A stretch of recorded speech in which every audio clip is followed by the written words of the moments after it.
Skill development కుంభకోణం కేసులో AP మాజీ సీఎం టీడీపీ అధినేత చంద్రబాబును ఏసీబీ కోర్టులో హాజరుపరిచిన సిఐడి అధికారులు రిమాండ్ రిపోర్ట్ సమర్పించారు. 28 పేజీలతో కూడిన ఈ రిపోర్టులో స్కామ్ వివరాలు వెల్లడిస్తూ సంచలన అభియోగాలు చేసింది.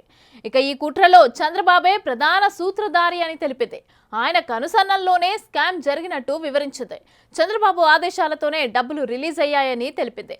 అయితే టీడీపీ నేత ఇల్లందు రమేష్ ద్వారా డిజైన్ టెక్, సిమెన్స్ ప్రతినిధులు చంద్రబాబు కలిశారని, కేబినెట్ తీర్మానాల్ని పక్కనబెట్టి గంటా సుబ్బారావు, లక్ష్మీనారాయణ వంటి అధికారుల ద్వారా కుట్రలకు పాల్పడ్డారని తెలిపింది. ఇక ఈ రిపోర్టులో లోకేష్తో పాటు అచ్చెన్నాయుడు, కిలారి రాజేష్ల పేరు కూడా ప్రస్తావించింది. ఇక మరోవైపు ఈ కేసు ఎఫ్ఐఆర్లో చంద్రబాబు పేరు లేకపోవడంతో ఆయనను ముద్దాయిగా చేర్చాలని సిఐడి అయితే మెమో దాఖలు చేసింది. రైట్, ఇక ఈ ఓవరాల్ ఇష్యూకి సంబంధించి అయితే పూర్తి డీటెయిల్స్ మా ఇన్పుట్ ఎడిటర్ పవన్ అందిస్తారు. పవన్, అంతా చంద్రబాబు నాయుడిని కోర్టులో ప్రవేశపెట్టారు. ఆయన తరపున సిద్ధార్థ లూత్రా, అట్లనే పోసాని వెంకటేశ్వర్లు వీళ్ళిద్దరూ వాదనలు వినిపిస్తున్నారు. అనేక సెక్షన్ల కింద చంద్రబాబు నాయుడు పైన కేసు నమోదు చేశారు. ఆ సెక్షన్లలో 409 అనే సెక్షన్ అసలు ఎందుకు పెట్టాల్సి వచ్చింది, అది ఈ కేసుకి అది చంద్రబాబు నాయుడుకు వర్తిస్తుందా లేదా అనే విషయం పైన అయితే ప్రస్తుతం వాదనలు కొనసాగుతున్నాయి. అయితే చంద్రబాబు నాయుడు కూడా తన వాదనలు కూడా వినాలంటూ న్యాయమూర్తిని కోరిన నేపథ్యంలో న్యాయమూర్తి ఆయన వాదనలు వింటున్నారు. ప్రస్తుతం బిగ్ టీవీ వద్ద రిమాండ్ రిపోర్ట్ ఉంది. రిమాండ్ రిపోర్ట్ 28 పేజీల రిమాండ్ రిపోర్ట్ను సిఐడి అధికారులు కోర్టుకు సమర్పించారు. ఈ రిమాండ్ రిపోర్ట్లో పలు సంచలన విషయాలను వెల్లడించారు. వాస్తవానికి ఈ కేసు ఇప్పుడునే 2018లోనే పూణేలో బయటపడ్డది. అప్పటి నుంచి అప్పుడే ఏసీబీ అధికారులకి అక్కడ అధికారులు సమాచారం ఇచ్చినప్పటికీ అప్పట్లో ప్రభుత్వంలో ఉన్న చంద్రబాబు నాయుడు విచారణ జరగకుండా తొక్కిపెట్టి ఉంచారంటూ ఏసీబీ ఇందులో సంచలన ఆరోపణలు చేసింది. సిఐడి సంచలన ఆరోపణలు చేసింది. ఈ 28 పేజీల రిమాండ్ రిపోర్ట్లో అసలు ఏమేమి జరిగింది, స్కిల్ డెవలప్మెంట్ స్కామ్ ఎలా జరిగింది, ఎలాంటి జీవోలు జారీ అయ్యాయి, ఎన్ని విడతలుగా నగదు రిలీజ్ అయింది, నోట్ ఫైల్లో చంద్రబాబు నాయుడు ఏమని పేర్కొన్నారు, ఈ వివరాలన్నింటినీ కూడా చాలా స్పష్టంగా ఈ 28 పేజీల రిమాండ్ రిపోర్ట్లో రాయడం జరిగింది.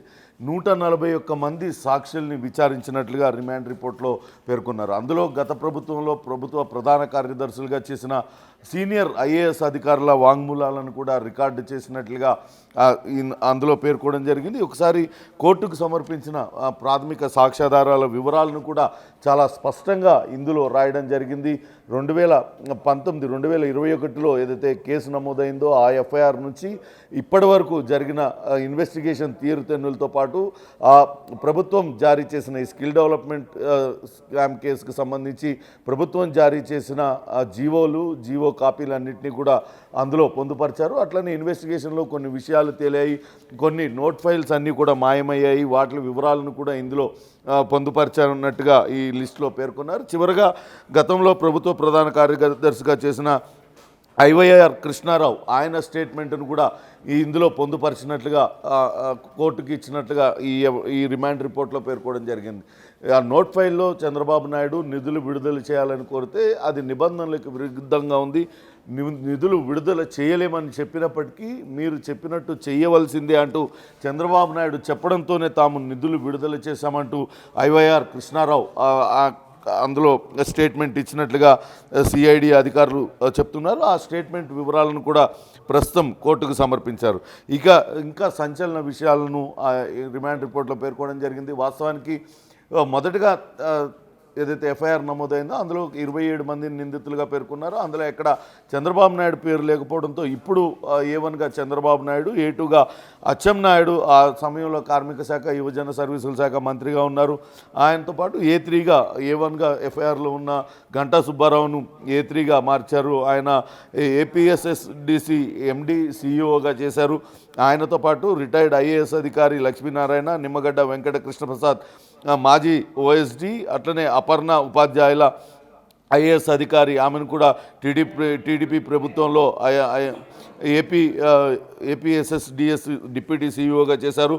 ప్రతాప్ కుమార్కర్, అట్లనే సుమన్ బోస్, జీవీఎస్ భాస్కర్ ప్రసాద్, వికాస్ వినాయక్ కన్వేల్కర్ వీళ్ళందరినీ కూడా నిందితులుగా పేర్కొన్నారు. మొత్తం 40 మందిని నిందితులుగా ఈ రిమాండ్ రిపోర్ట్లో పేర్కొనడం జరిగింది. ఈ షెల్ కంపెనీల ద్వారా నిధులు తరలించిన పెండ్యాల శ్రీనివాసరావు, ఆయన అంతకుముందు చంద్రబాబు నాయుడు వద్ద వ్యక్తిగత కార్యదర్శిగా చేశారు, ఆయన పేరును కూడా ఇందులో ప్రస్తావించారు. అట్లనే షాపూర్పల్లిలోంచి ప్రతినిధిగా ఉన్న మనోజ్ వాసుదేవన్ పార్దాని, యోగేష్ యాదవ్, వీళ్ళ ముగ్గురు ప్రస్తావన కూడా ఇందులో రిమాండ్ రిపోర్ట్లో ప్రస్తావించారు. చంద్రబాబు నాయుడు ఆదేశాలతోనే వీళ్ళు కీలక సాక్షులుగా ఉన్న వీళ్ళు విదేశాలకు పారిపోయారు. ఇటు పెండ్యాల శ్రీనివాస్ అమెరికాకు వెళ్ళిపోయాడు, అట్లనే మనోజ్ వాసుదేవ్ పార్దాస్ అని ఆయన దుబాయ్కి వెళ్ళిపోయాడంటూ రిమాండ్ రిపోర్ట్లో వాళ్ళు పేర్కొనడం జరిగింది. అట్లనే ఈ ప్రాజెక్టు ఒప్పందం కుదుర్చుకోవడంలో చంద్రబాబు వాదనలను అయితే న్యాయమూర్తి విన్నట్టు మనకు సమాచారం అందుతోంది. వాదనలు ముగిశాయి. దాని తర్వాత మీరు కోర్టులో ఉంటారా, కోర్టు హాల్లో ఉంటారా లేదా అనేసి అని అడిగినప్పుడు చంద్రబాబు నేను కోర్టు హాల్లోనే ఉంటాను అని చెప్పినట్టు మనకు సమాచారం అందుతోంది. నెక్స్ట్ తీర్పు బలాబలాలు ఎటువైపు ఉన్నాయంటారు? వాస్తవానికి అటు సిద్ధార్థ లూత్రా చంద్రబాబు నాయుడు తరపున వాదనలు వినిపిస్తున్నారు. అటు ప్రభుత్వం తరపున additional advocate general Ponnavolu Sudhakar రెడ్డితో పాటు ఇతర న్యాయవాదుల బృందం అంతా కూడా వాదనలు వినిపించడానికి సిద్ధమైంది. ఈరోజు ఉదయం పెద్ద ఎత్తున న్యాయవాదులందరూ కూడా గుమిగూడటంతో అందరినీ బయటకు పంపించారు. కేవలం ఈ కేసుతో సంబంధం ఉన్న చంద్రబాబు నాయుడు న్యాయవాదులు ఇద్దరిని, అట్లనే ప్రభుత్వ న్యాయవాదుల్ని మాత్రమే కోర్టులో ఉంచారు. వాళ్ళు ప్రస్తుతం ఈ 409 ఏదైతే సెక్షన్ ఐపీసీ సెక్షన్ పెట్టారో ఆ ఐపీసీ సెక్షన్ 409 చంద్రబాబు నాయుడుకి ఈ కేసులో వర్తిస్తుందా లేదా అనే దానిపైన వాదనలు అయితే జరుగుతున్నాయి.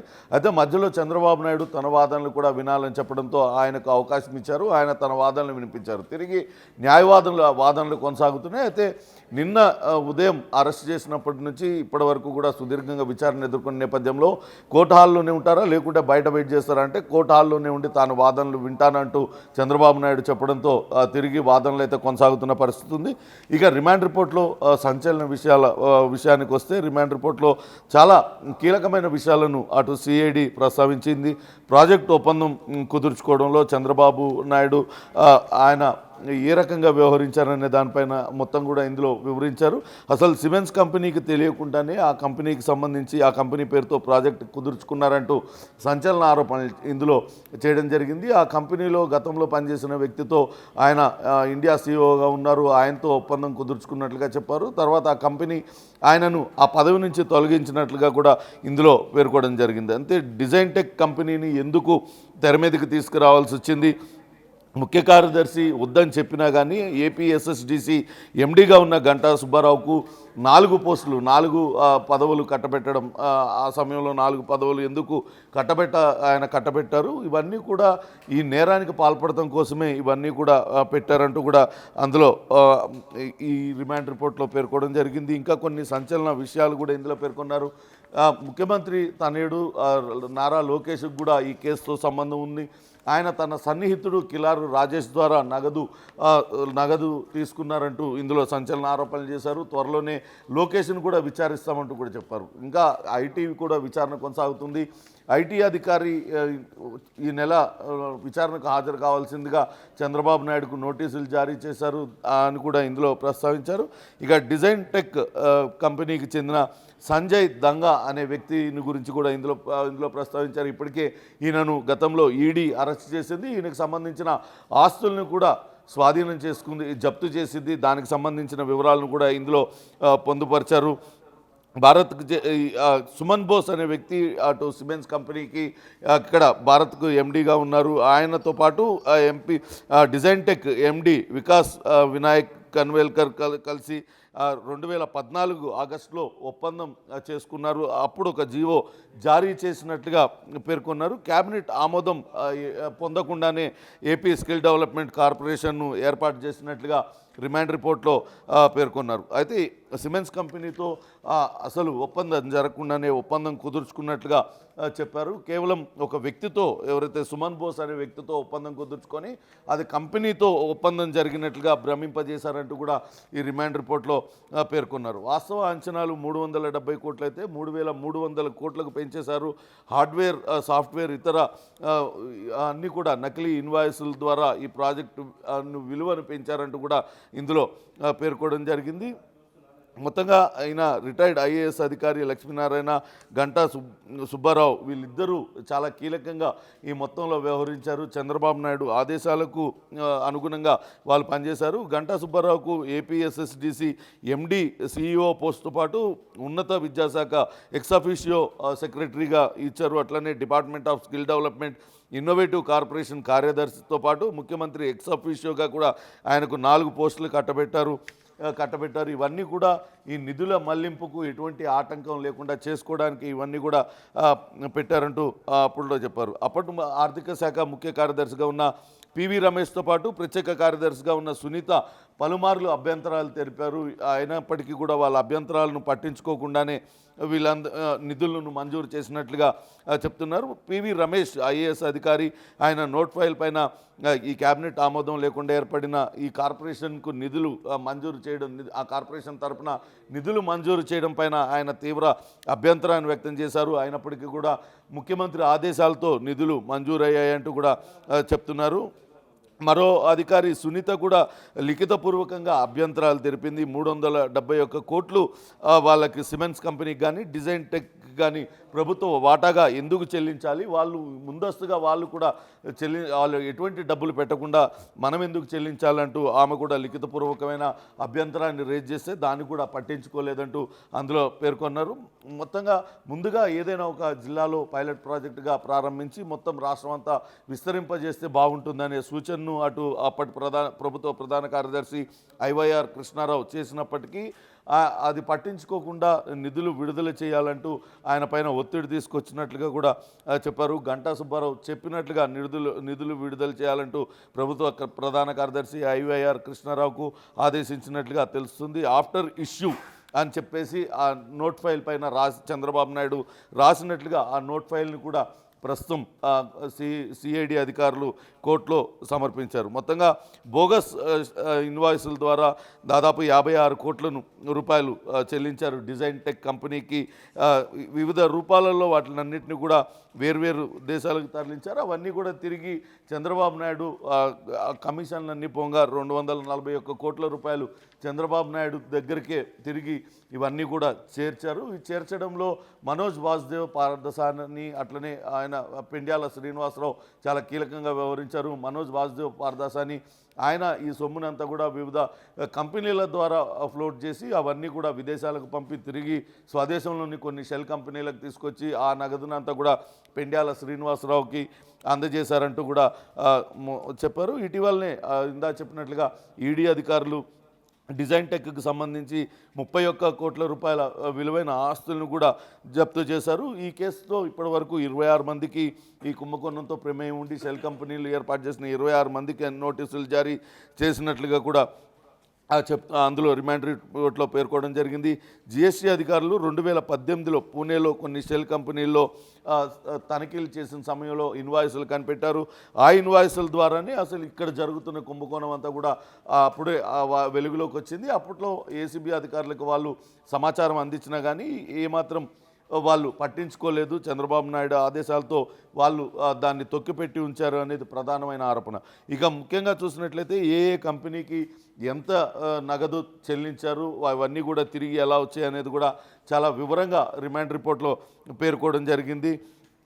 ACI, knowledge podium, ETA, Protex, IT Smith, Bharatiya global, Inweb, Polaris ఈ కంపెనీలకు కోట్ల రూపాయలు వాటినన్నింటినీ కూడా ఈ 371 కోట్ల రూపాయల్లో కొన్ని కంపెనీలన్నిటికీ కూడా చేర్చారు. ఏసీఐకి 56 కోట్లు, నాలెడ్జ్ పోడియంకి 45.28 కోట్లు, ఈటాకి 14.1, ప్రోటెక్స్కి 3 కోట్ల 13 లక్షల రూపాయలు, ఐటీ స్మిత్కి 3 కోట్ల 13 లక్షలు, భారతీయ గ్లోబల్కు అట్లనే దానికి కూడా 3 కోట్ల రూపాయలు, ఇన్వెబ్, పోలారిస్లకు 1,56,00,000, 2,20,00,000 రూపాయలతో పాటు చెల్లించారు. అట్లనే కార్డెన్స్ పార్ట్నర్స్కు 1.12 కోట్ల రూపాయలు చెల్లించారు. వీటిని చెల్లించిన అమౌంట్ అంతా కూడా వేర్వేరు కంపెనీల ద్వారా తిరిగి భారత్కే చేరింది, చంద్రబాబు నాయుడు వద్దకే చేరింది అనేది ప్రధానంగా సిఐడి చేస్తున్న ఆరోపణ. నిన్న సిఐడి చీఫ్ సంజయ్ ఏదైతే వివరాలను మీడియా సమావేశంలో చెప్పారో ఇంచుమించుగా అవే అంశాలను మొత్తంగా కూడా ఇందులో రిమాండ్ రిమాండ్ రిపోర్ట్లో పేర్కోవడం జరిగింది. హైదరాబాద్లోనే మనోజ్ వాసుదేవ్ పార్దసాని ఆయన 140 కోట్లు ఒకసారి, మరోసారి 100.47 కోట్ల రూపాయలు వాటిని ఈయన ద్వారా పెండ్యాల శ్రీనివాస్ ద్వారా అందజేశారు. మొత్తంగా ఇవన్నీ కూడా ఇతర కంపెనీల అటు షెల్ కంపెనీల ద్వారా పెద్ద ఎత్తున అవినీతికి పాల్పడ్డారు, అవన్నీ కూడా మనీ లాండరింగ్కి పాల్పడ్డారు. దీనిపైన అటు ఈడీ కూడా సమాంతరంగా దర్యాప్తు జరుపుతుంది. ఇప్పటికే ఈడీ ఎవరెవరికి నోటీసులు జారీ చేసింది, వాళ్ళందరినీ అరెస్ట్ చేసిన వివరాలను కూడా ఈ రిమాండ్ రిపోర్ట్లో పొందుపరచడం జరిగింది. చూడాలి మరి కాసేపట్లోనే. ప్రస్తుతానికైతే ఇంకా వాదనలు కొనసాగుతున్నాయి. రిమాండ్ రిజెక్ట్ చేయాలంటూ కూడా ఇప్పటికే అటు చంద్రబాబు నాయుడు తరపున చంద్రబాబు నాయుడు తరపున న్యాయవాదులు సిద్ధార్థ్ లూత్రా అట్లనే ఇతర న్యాయవాదుల బృందం ఒక పిటిషన్ దాఖలు చేసింది. దానిపైన ఇంకా వాదనలు మొదలు కావాల్సి ఉంది. ప్రస్తుతం అయితే 409 ఎందుకు పెట్టవలసి వచ్చింది? 409 ఒక ప్రజాప్రతినిధిగా ఉంటూ అక్రమంగా ఆస్తులను కూడబెట్టుకోవడం, వివిధ మార్గాలలో ప్రభుత్వ ధనాన్ని స్వంతానికి వినియోగించుకోవడం, ఇదంతా కూడా దాని కిందకి వస్తుంది. 409 ఐపీసీ కింద ఈ సెక్షన్ ఈ కేసులో చంద్రబాబు నాయుడుకు వర్తించదు. మరోపక్క చంద్రబాబు నాయుడు ముఖ్యమంత్రిగా ఉన్నాడు, కానీ ఈ నోట్ ఫైల్స్ కానీ లేకుంటే నిధులు జారీ అయిన ఈ జీవోలు కానీ ఇవన్నీ కూడా అప్పట్లో పనిచేసిన ముఖ్య కార్యదర్శులు, ప్రధాన కార్యదర్శులు వాళ్ళ ప్రమేయం కూడా ఉంటుంది. కాబట్టి వాళ్ళని విచారించకుండా ఈ కేసులో అసలు ఎఫ్ఐఆర్లోనే పేరు లేని చంద్రబాబు నాయుడిని ఎలా నిందితునిగా ఎలా అరెస్ట్ చేస్తారంటూ ప్రస్తుతం అయితే వాదనలు కొనసాగుతున్నాయి. అయితే చూడాలి అటు ప్రభుత్వం తరపున ఏ రకమైన వాదనలు వినిపిస్తారు. మరి కాసేపట్లోనే ప్రభుత్వ తరపున న్యాయవాదులు కూడా వాదనలు వినిపించడానికైతే సిద్ధమవుతున్నట్టుగా తెలుస్తుంది. రిమాండ్ తిరస్కరిస్తారా లేకుంటే రిమాండ్కు పంపిస్తారా అనేది మరి కాసేపట్లోనే తెలిసే అవకాశం ఉంది. నిన్న అర్ధరాత్రి కూడా హైడ్రామా కొనసాగింది. రాత్రంతా కూడా సిట్ కార్యాలయంలోనే చంద్రబాబు నాయుడు ఉంచారు. ఆయన సుదీర్ఘంగా విచారించారు. ఈ కేసు వివరాలన్నింటినీ కూడా ఆయన అడిగి తెలుసుకున్నారు. అర్ధరాత్రి సమయంలో కుటుంబ సభ్యుల్ని చంద్రబాబు నాయుడు కలవడానికి కొంత అవకాశం ఇచ్చారు. ఈ తెల్లవారుజామున తిరిగి మరోసారి ఆయనకు వైద్య పరీక్షలు నిర్వహించిన తర్వాత ఆయన నేరుగా కోర్టుకు తీసుకొచ్చారు. ప్రస్తుతం కోర్టాల్లో అయితే అటు సిద్ధార్థ్ లూత్రా తన వాదనలు అయితే వినిపిస్తున్న పరిస్థితి అయితే ఉంది. Mamata. Right, thank you Pavan, thanks for the details.